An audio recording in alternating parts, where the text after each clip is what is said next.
Tomorrow, not school. It's for the O pala, walang paalam bukas. Yan kay Monday.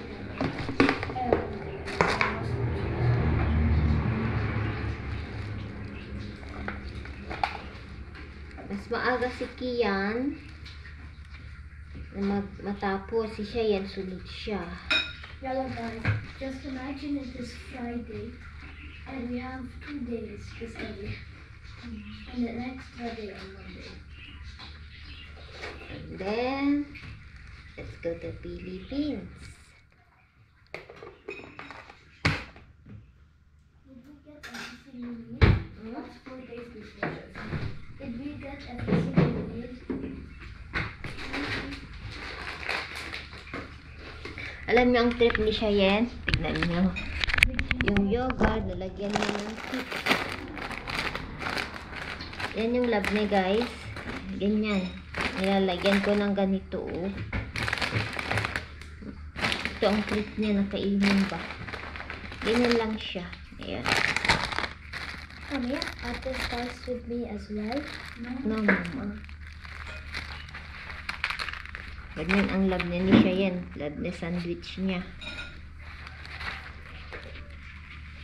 That's the only thing I eat my sandwich. Sorry, my love.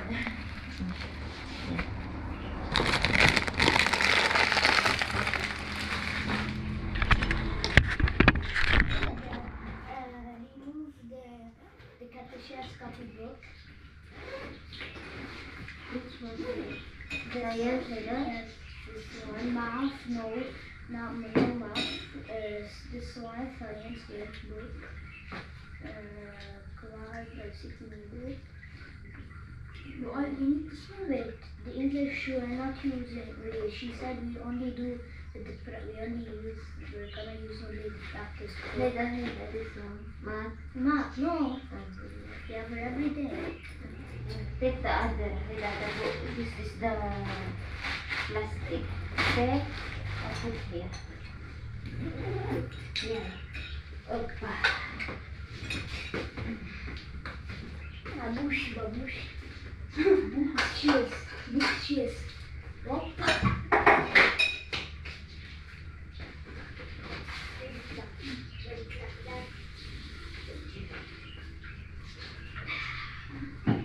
I'm Sigma boy. Sigma boy. I'm a little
Hi guys!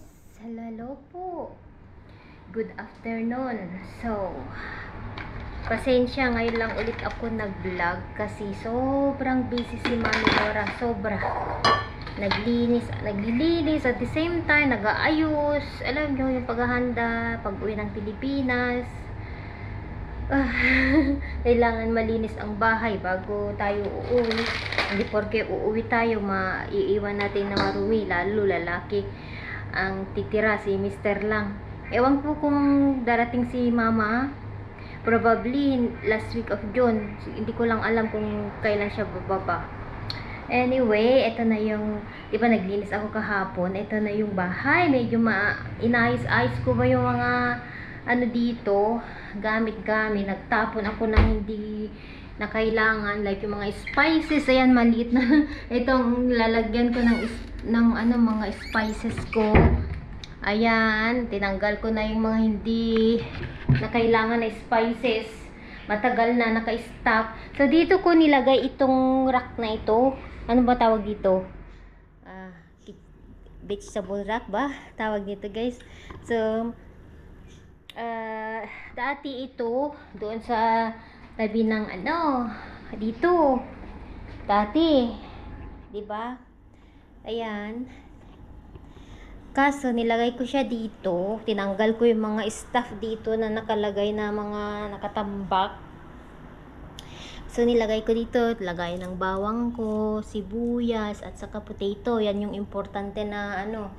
And then, ito yung spices ko na lagi kong ginagamit. Yung black pepper.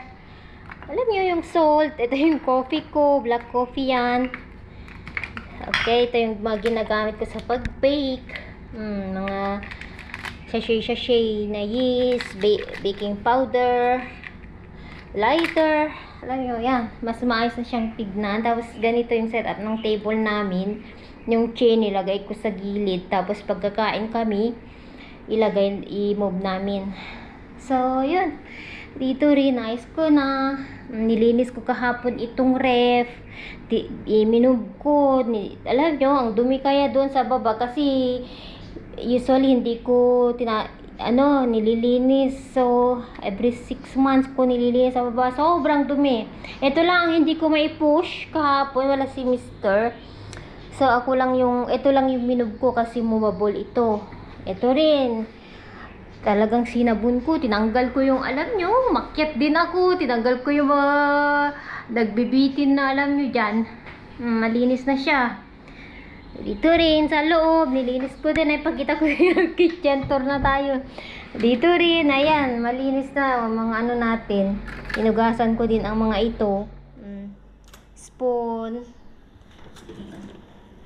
Tapos ito, yung mga palagayin ko ng mga goods. Ayan. Tapos next, bukas, paliguan natin ang salon. Mag-water ako talaga kahapon. Nilagyan ko ng tubig ito at sa gamot. So anyway, kagagaling namin ni Mr. sa market. Bumili ng some stuff ba. And magluluto daw ako ng ito ganitong macaroni. Ganitong pasta, yung penne rigate ba ito? Paano ba ito kasi?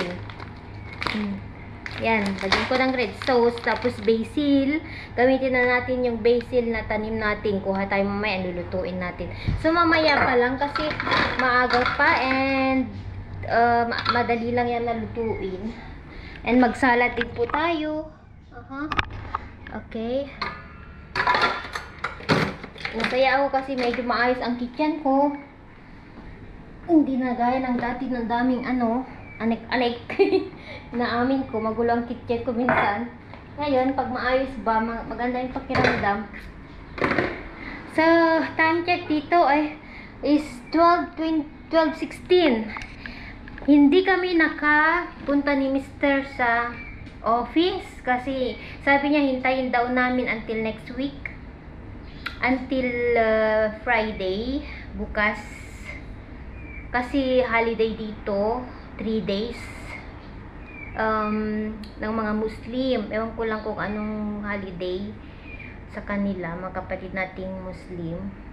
And waiting pa rin kami sa call kung meron ng available. Hindi yung alam yung bakit sinasabi kong available kasi hindi kami i-assign sa seat. Ewan ko kung paano, bakit kaya ganun. Kailangan talaga na babayaran daw yun.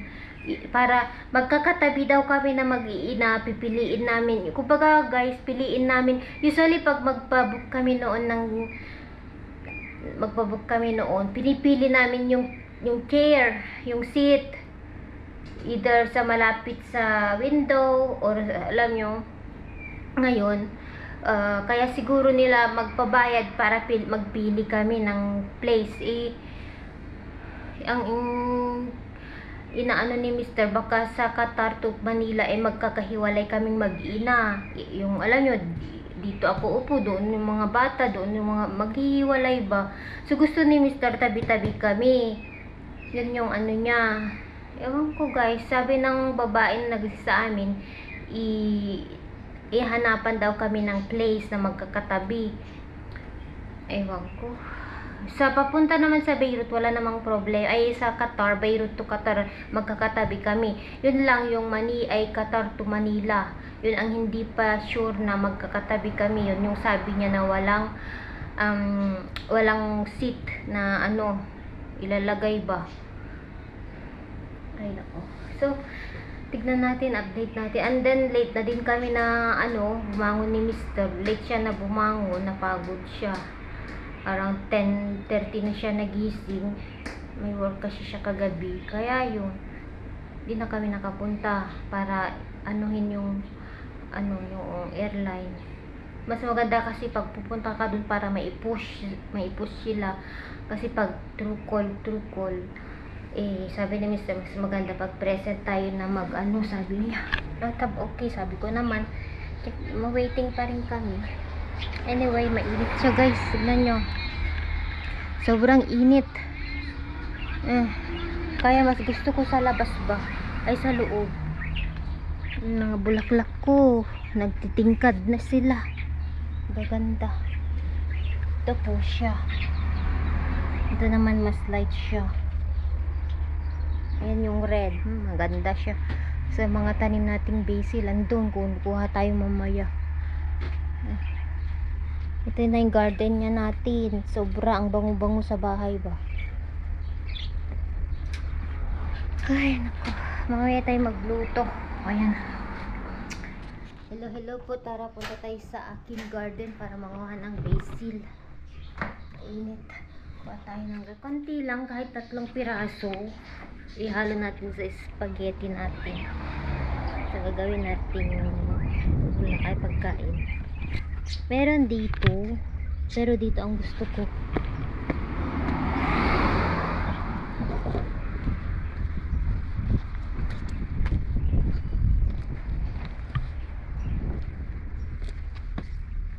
Ito na yung mga tanim, mga tumubong papaya.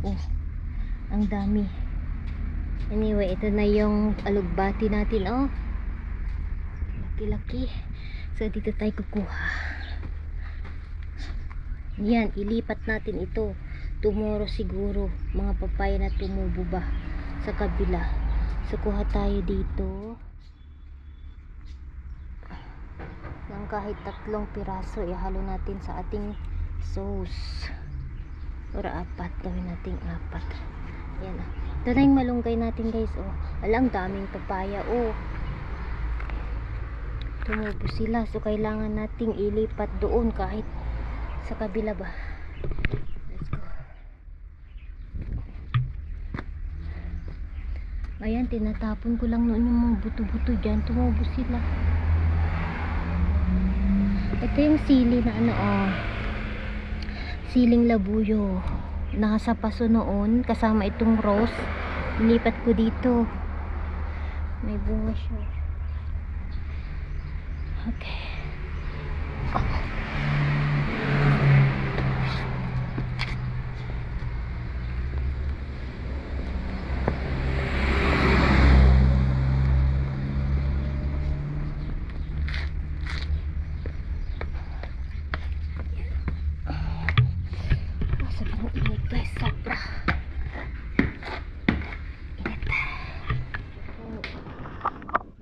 Gumagawa ako ng jello. Ayan. Lagyan natin na, ito ay strawberry, banana, strawberry para. Banana, strawberry yan, yung flavor. So, ang gagawin natin, meron po tayong banana dito.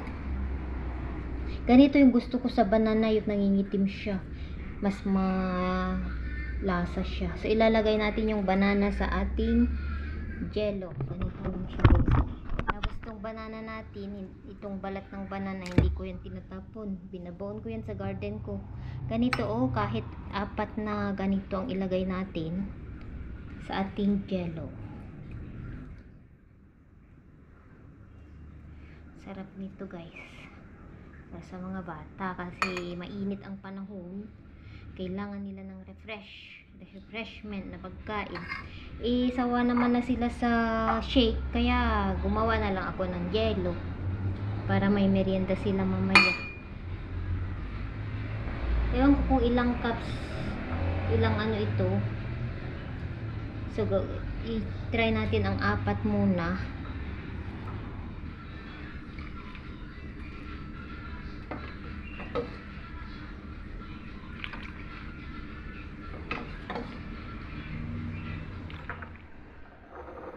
Ayan. Ito na yung ating macaroni. Ay, yung pasta natin. Pasta sauce. Ito na yung basil. Konti lang yung nilagay ko, guys. Pampalasa lang ba. So, ayan.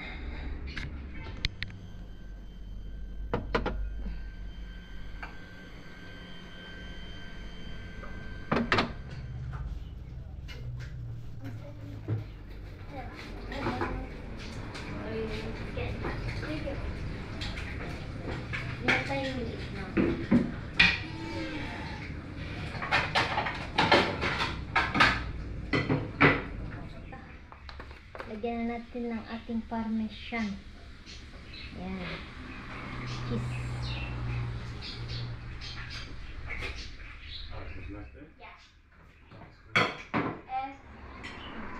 Can we eat like something meat? Like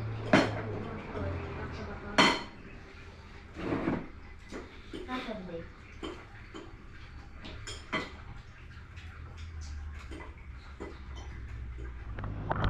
Hi guys. Good evening. Nagluluto ako ng rice. Kasi yun ang dinner ng mga bata. Crave sila ng rice. Nagsumebo na siya. Ay, nagsebon. Ang tawag nito. Yung pinapakain ko kasi yung manok ko. Wala, naitapon na. Yung tubig.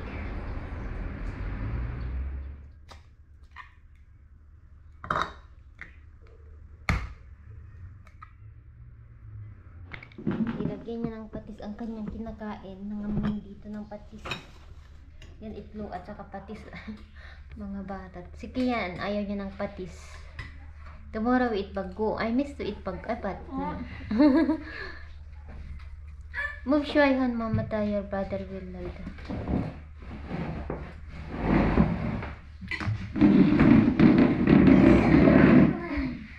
Yan, lagi. Saten. it's not something. It's something. Saten.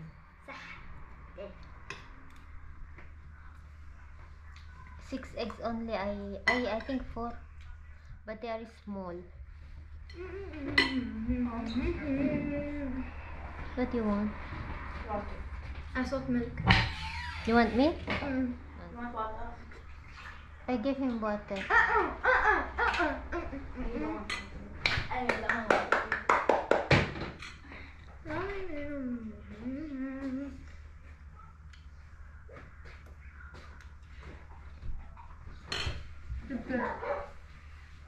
Wash your hands after.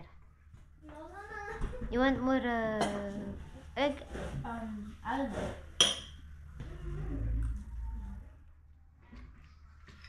It's nice patis. Yeah.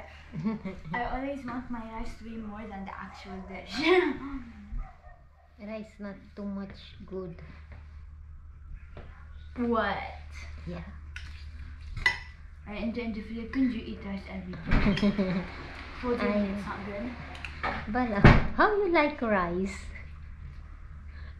Sure, it's like, Mommy, Is the ate loves rice too much.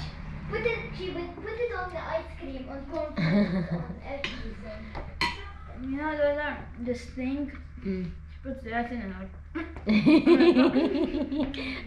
Yung ano, bigao sa Ilocano. Yung lilinisin kasi ni nanang ko yung ano, rice. Tinatanggal niya yung mga bato. Alam niyo yung sa rice ba?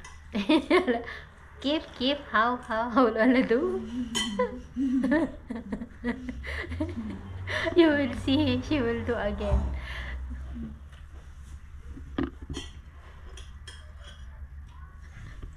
Yung nanay ko guys, sensitive siya. Ano siya, tawag nito, na lagi na mapikunin. Kapag yung nagtatawanan kami sa video call, sabi niya, ako pinagtatawanan niyo kahit hindi naman. Pikunin siya, oh. Parang sensitive ba, narabaw tikimot na yung sa Ilocano. Pag yung tumatawa kaming magkakapatid, tapos siya yung kausap namin sa group, sabi niya, ay patayin ko na, pinagtatawanan niyo ako, sabi niya. Mas ano yung tatay ko, mas lagi naka-smile. Nanay ko seryoso, pero mabait yun. She used to hit mommy when she was young. With the sack, Ameno. Don't dare disobey me when you're gonna do Don't dare to disobey me in Philippines. Yeah? If I tell you something and you tell me no, I will tell to Lola. And she's gonna force you to say If yes. if you tell me something stupid and not good, I'll tell to mommy and to Lola. I'll tell to Lola, not to Lolo, to Lola. Yeah? Bakit? Because Lola is the dominant. Yeah. Lola, they are both multi-dominant. And Jadi ate ya bakit?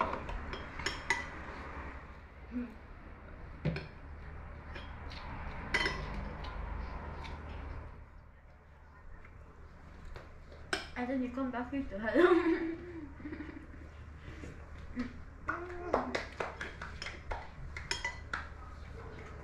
Mafila ba namin? Nothing eh. I make love ni.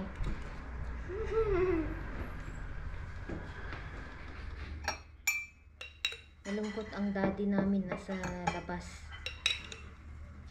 Saka ako na lang siya kausapin pag yung okay na siya. Yan kaya.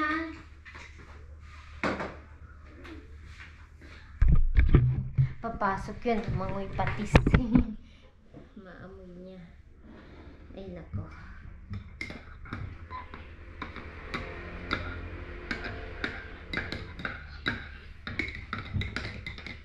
Alam nyo, may kukwento ko sa inyo.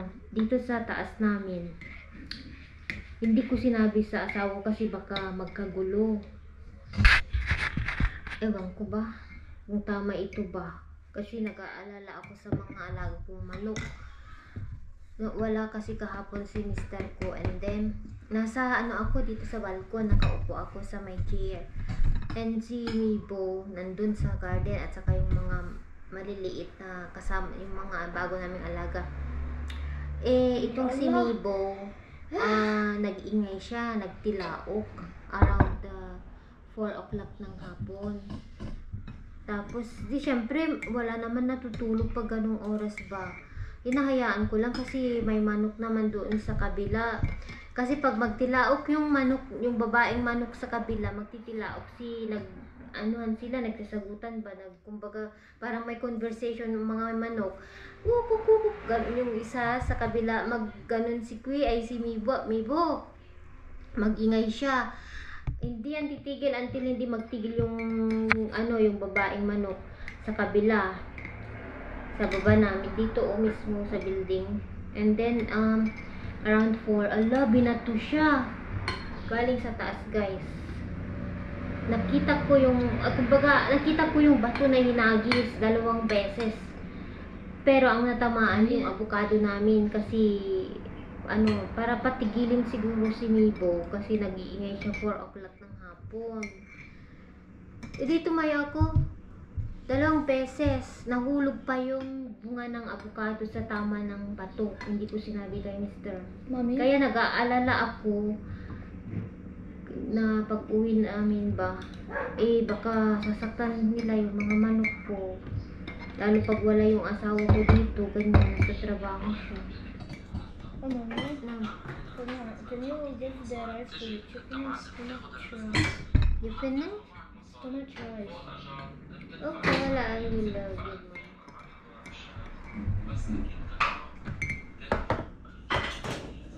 Finish? Go drink water.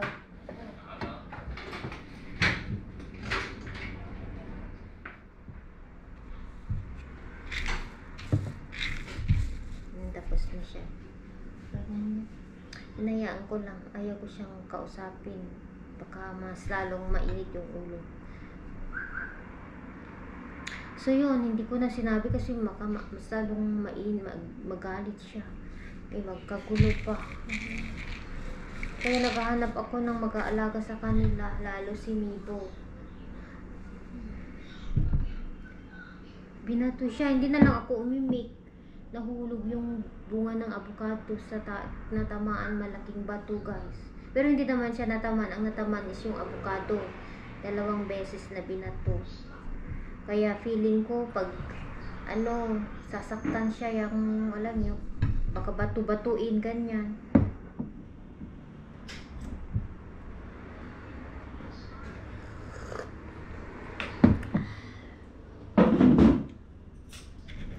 Tignan nyo ito yung beans, haricot beans ito, maliliit siya. Pero hindi na ito pwede kasi matagal na sa taas ko kahapon, nilinis ko siya. Hindi na siya pwede kasi kainin, matikas siya, guys. And then expired na, ilang years na ito. Ito yung mga abastos namin nung pandemic. Nakalimutan ko na sa taas siya. So ngayon, ang ginagawa ko, pinapakain ko sa mga manok ko. Maliliit siya.